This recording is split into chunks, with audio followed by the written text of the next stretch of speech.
First, I am a member of a discussion group online, and last week I asked the members of this group, learned a lot from this group, I asked them to answer this question. Do you find your work to be fruitless, that's the first part, and or pointless, if not ultimately, at least substantial? If so, how do you maximize your own flourishing and the flourishing of those around you within the context of this pointless?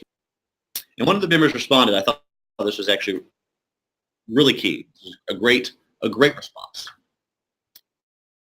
Enough timeline, everything is fruitless and pointless.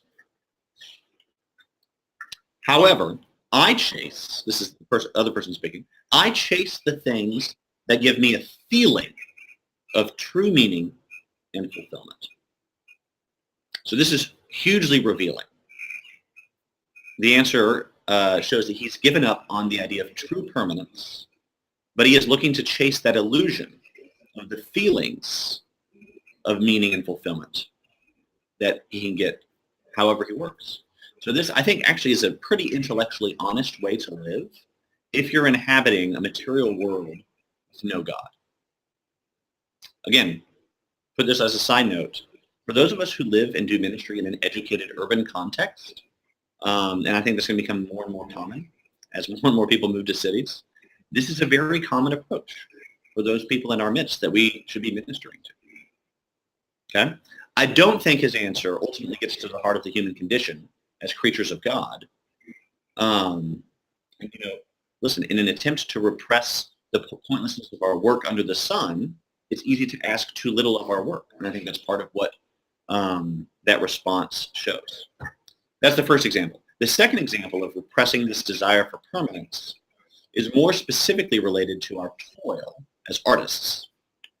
I want to quote from an interview that J.D. Salinger gave. It was a rare interview. In his later days, he was very reclusive. He said, there is a marvelous peace in not publishing. It's peaceful, still. Publishing is a terrible invasion of my privacy. I like to write. I love to write. But I write just for myself and my own pleasure. I think this is actually the logical conclusion of a worldview that is very common in the arts that says that our artistic pursuit is essentially one of self-expression. It's ultimately of and for the benefit of the arts.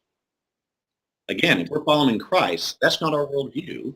We're called to create out of love in order to share and bring flourishing to others. And that's the same reason that God created. We're made in his image, so we follow him. All that to say, I would encourage you not to repress your desire to create work that lasts, to create work that has permanence.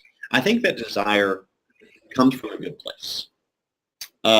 However, in reality, our work will not have the impact that we desire. Don't repress that desire.